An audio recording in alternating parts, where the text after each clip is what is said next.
In today's video, I am going to teach you how to change language in Google Chrome from Arabic to English.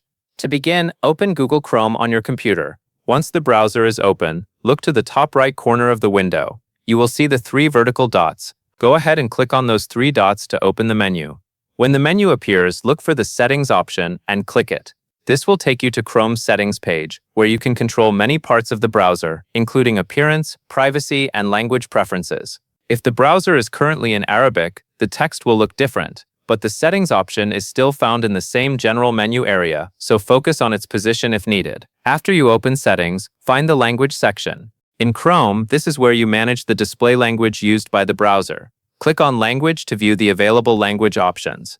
From here, choose English as the language you want to use. If English is already listed, select it as your preferred language. If you see more than one type of English, such as English for different regions, choose the version you prefer. Once you choose English, Chrome may require you to relaunch the browser for the change to fully apply.